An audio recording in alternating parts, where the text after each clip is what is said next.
Table Topics is about all of it. It is to give you the opportunity to organize your thoughts in a short period of time. And normally, and especially in competitions, you get 1 30-second brief period while everybody's clapping after they've given you the topic to be able to prepare your speech. But tonight I've been lenient, and I have reminisced back to the days when we started, and how we used to do table topics in the past is how we do it tonight. I've given 7 speakers tonight an envelope. Our first speaker will be Richard, and he's opened his envelope. And inside the envelope will be a topic. And the other, put your envelope down, and you're not allowed to touch it until such time as I tell you, you can. And what will happen is, once I've called Richard to the lectern, then the next speaker, which is Dintwe, can open his speech. So while Richard is speaking, you've got to hope that he speaks for 2 minutes to give you 2 minutes to prepare your thoughts. Okay? And then I'll introduce you and you'll come up, and so on. So when Dintwe is finished, Zama will open his envelope, and so on. But I will remind you anyway to open your envelopes. Now, this exercise in Toastmasters is key to your learning. Because, as Petrus said in his toast tonight, if you go to a job interview, you can prepare for as much as you like for a job interview, but you don't know what questions they're going to ask. So when they do ask that question, you have to kind of make some kind of sense in your response. So if you can collect your thoughts, package them into a perfect answer, and present it with an opening body and conclusion, that's what we're doing tonight. So we're giving you that practice, a real life skill. So it's awesome. So it's nothing to be afraid of, table topics. It's a session that you must want to go volunteer to the Topic Masters to get involved. Tonight's theme was heroes, but I've made the topic tonight anti-heroes. An anti-hero is the main character of a story, but one who doesn't act like a typical hero. Anti-heroes are often a little villainous. Traditionally, the protagonist, the main character and focus of a story, has been a hero, somebody good, somebody noble and brave. However, some stories change things up by having an anti-hero instead. An anti-hero may not be heroic at all. TV shows have featured anti-heroes who are mobsters, drug dealers, crooked cops, even serial killers. An anti-hero is kind of like a villain, or a mix of a hero and a villain. Anti-heroes are complex characters, which is why they are so popular. I remember seeing a film once called Cool Hand Luke. It was going to be one of my topics tonight, and I didn't think anybody here would know, but I see Brian and Joan and Andre are nodding their heads, so they're from my same generation. Now, Cool Hand Luke was an anti-hero. He got drunk one night and he cut off all the parking meter heads to steal the money, and he went to jail. And while he was in jail in the penitentiary, that was the story, and he broke out, etc. But I thought Cool Hand Luke was so cool, but he wasn't cool. He'd been a bad boy. He cut off the heads of the parking meter, he destroyed the town property, so he was an anti-hero. So every single topic tonight is an anti-hero. But what they're going to do is you're going to decide as a topic speaker whether he's an anti-hero or a hero. And then you're going to go and plead your case to the audience. And at the end of the speeches, after the 7 have spoken, the audience will vote who was the most credible, okay, in terms of their argument for or against this person to be a hero or an anti-hero. Excuse me, the time you have is 1 minute for green, 1.5 for yellow, and 3 and 2 minutes for red. And if you're really on a roll, keep going, it's no problem. Okay, so our first speaker tonight is Richard Hiscock, and his hero is Dirty Harry Cain. Welcome, Richard.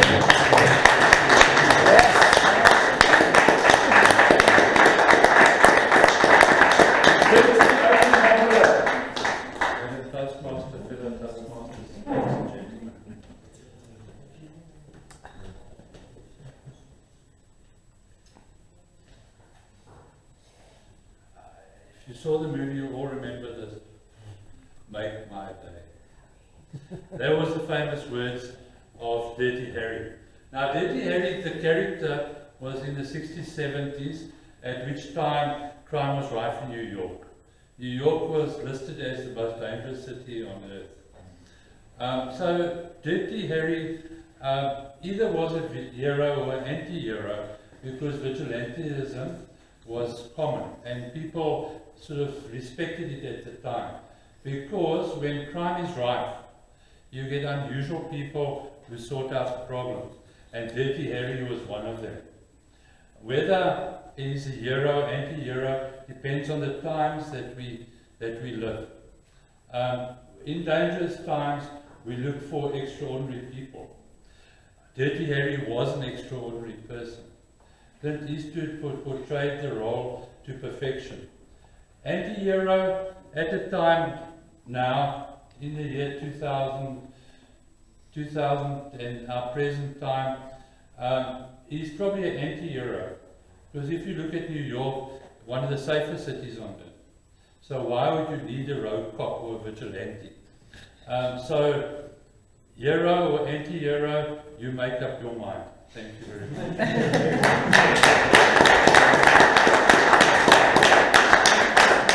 Thank you so much, Richard, for sitting on the fence. Is Richard a hero or an anti-hero? Make up your own minds. Our next speaker is Dintwe, and his anti-hero is John McClane. You all remember John McClane? Yes. From Die Hard, that was Bruce Willis. He used to blow up buildings and shoot millions of terrorists and walk on broken glass. And before I forget, Zama, you can open your envelope now, and let's warmly welcome John McClane from Dintwe.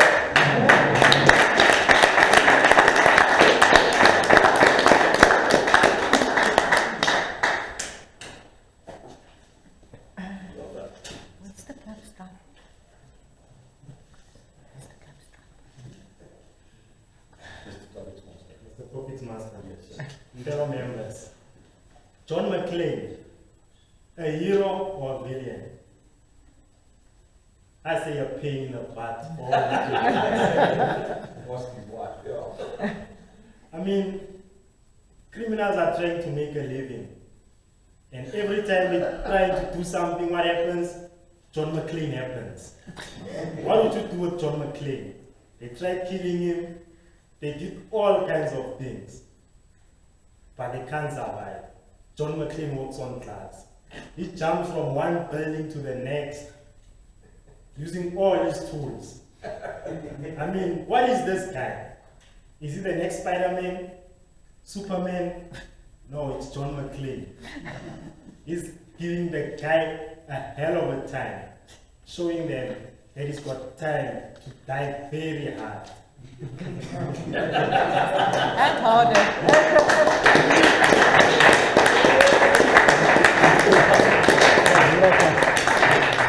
Thanks so much, Dintwe. And I must say, I don't know whether he is a hero or an anti-hero, but I saw his first movie about 20 years ago, and just the other day there's another one, and he's in Russia and blowing up the whole Finland and everybody else. He just doesn't die, that guy. Our next speaker is Zama, and Zama, he's got an anti-hero called Captain Jack Sparrow. Now you all remember Johnny Depp in the Pirates of the Caribbean. Anyway, you don't know who he is? I know when I said it. You know where it is. Awesome. A warm welcome to Zama, aka Captain Jack Sparrow.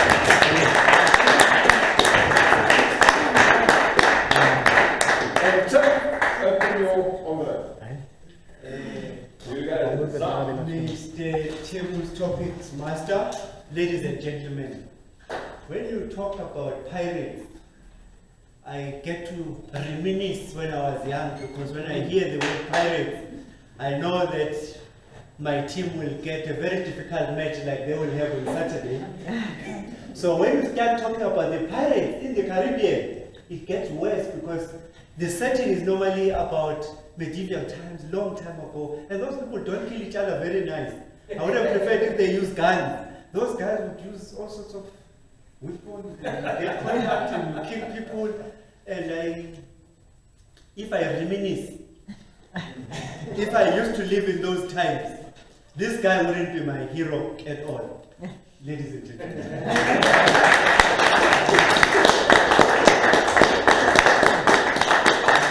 Thank you so much, Zama. And the issue of pirates, I mean, as you say, you reminisce and you think about the pirates of the Caribbean in those old days. Even Francis Drake was a pirate in his time, but he called himself something else. And then you look at the pirates in Somalia around these days, and it's just as violent.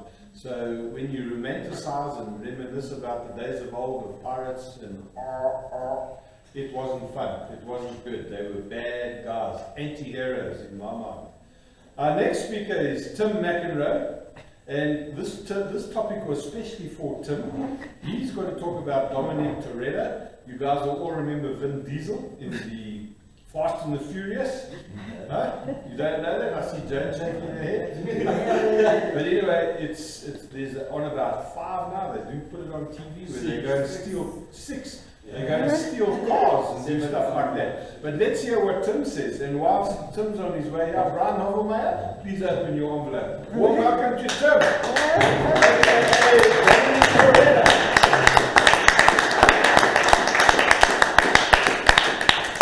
Hero or villain? Thank you, Mr. Table Topics Master. Dominic Toretto. People say he's an anti-hero, I say he's a hero. Broken out of prison several times, but who cares? That man is a beast in a car. If you've ever watched his movies, you would see how he drives. He pulls out a shotgun to shoot some guys dead. He does whatever it takes to get parts for those magical beasts that he calls American muscle cars. I'm a big fan of Fast and the Furious. I can't wait for number 7 to come out.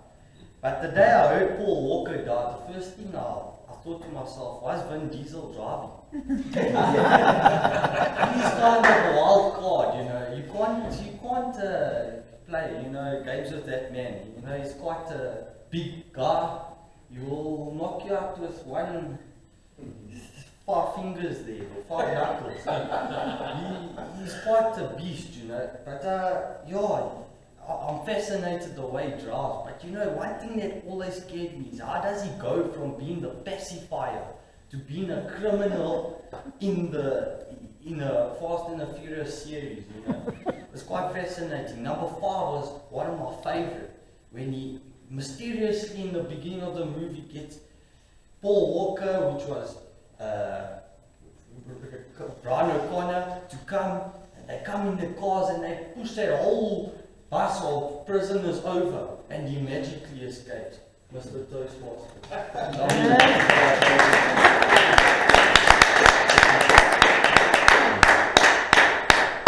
Thank you so much, Tim. It is very clear that Tim thinks Dominic or Baldy Vin Diesel is a serious hero. But yeah, that's what the kids of today look up to. No, I'm only kidding, Tim.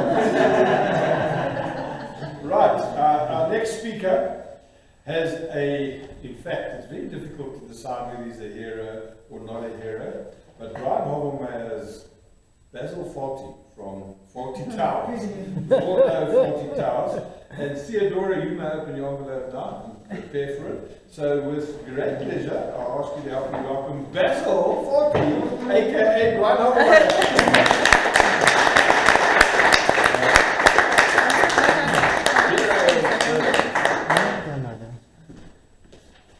BGD, you are my hero tonight, because you've given me somebody I at least know. None of the other people have I ever heard of. So I'll try my best with John Cleese.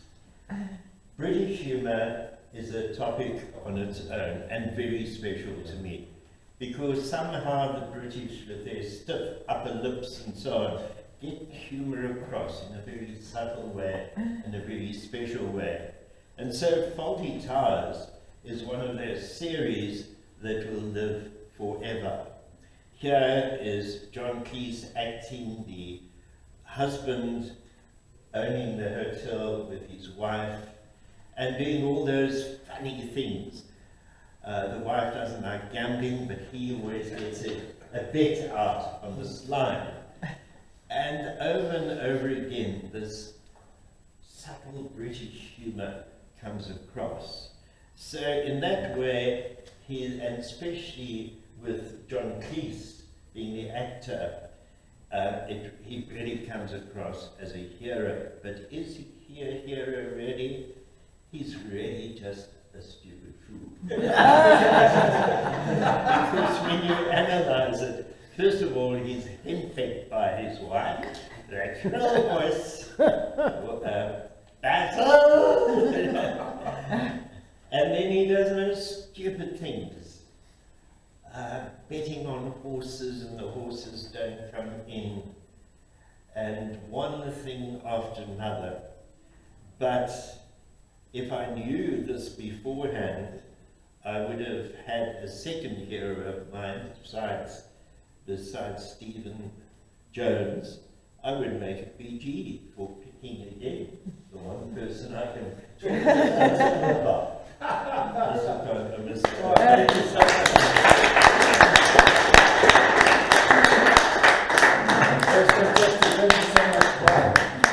It is quite amazing when you choose the topics, and I chose them all. It was very difficult because you choose them before you know who's speaking. Then you come and sit here and you watch. And as I arrived and I saw young Tim here, I knew The Fast and the Furious was his title. When I saw Brian down here agreed to do one, I knew Basil Quality was here. And I've got a special one for you as well, Joan. You can open your envelope right now, and I know you will know this person. But Charlie Harper from 2.5 Men, you've all seen him and laughed at him. And I think he's a hero, but if you really look at the way he lives with gratuitous gambling and drinking and sex, he surely could be an anti-hero. I don't know. Theodora, you come and tell us what you think Charlie should be.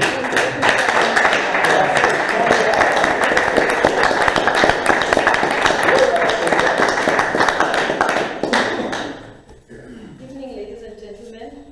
Well, personally, I have no idea who Charlie Harper is, because growing up, I was not really a movie person, but I know my brother was actually one. I'm a twin brother. So he used to actually tell me about all these movie characters, and one specific one that I can remember is actually Tompo. Was this big Chinese karate person who used to beat on people. So he had this big long pony at the back. So every time there was a fight at home, I would call my sister Tompo, because my sister, she's this big, and then she used to fight with my other brother. And every time we'd go, Tompo, Tompo. Every time we would give an advice, we'd actually beat the hell out of him. So to me, my Tompo is a hero.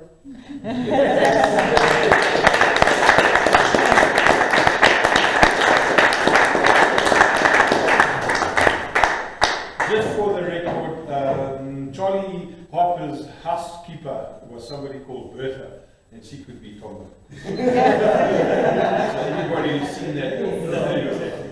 Our final speaker tonight is Scarlet from Gone with the Wind. And how do you like that for a choice? Now, it was Scarlet, and if you watched it, it's on Mnet repeatedly lately, and my wife has watched it about 5,000 times, and that's not an exaggeration. I think she can actually quote it. But Scarlet to me, villain or hero. Welcome to Joan, aka Scarlet Yes.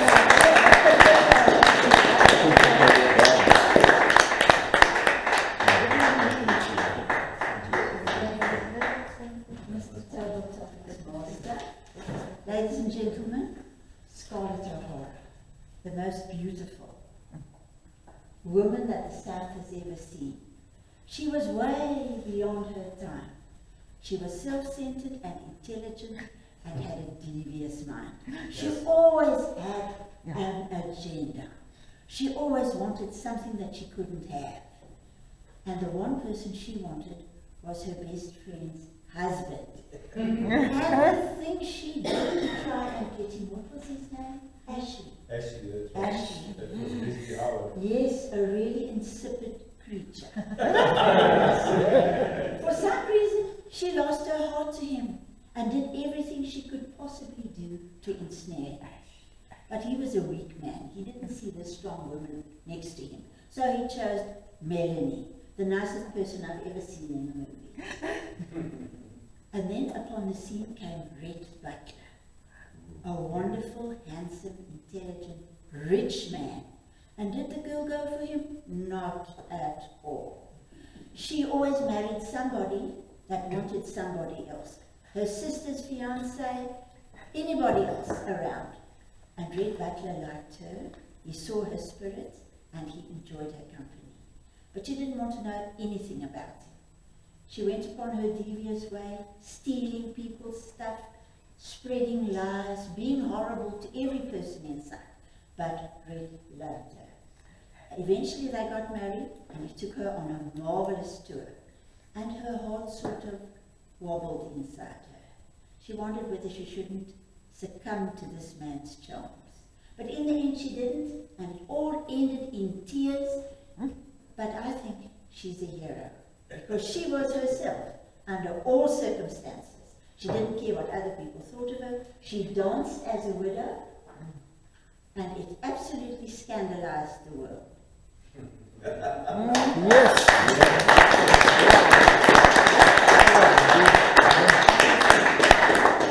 So you see, Timothy, you can look up to anybody. I mean, and the way Joan describes Scarlet O'Hara was quite weak. In terms of it, she was even worse than that.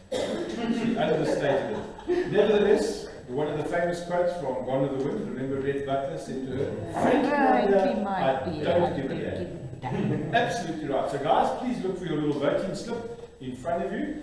And whilst Zama is, sorry, not Zama, Boyla is telling us what the time is, have you got all the names, or do you need to repeat them? No, I've got them. Okay, he will give you the names of all the speakers, their time, and so wait until you've heard all of them, and then write down the name of the person you believe was the most convincing to tell you whether their anti-hero or hero was a hero or an anti-hero. And so I will take my seat and ask the Sergeant at Arms to collect the voting slips once someone has finished with his timekeeper's report. Thank you so much.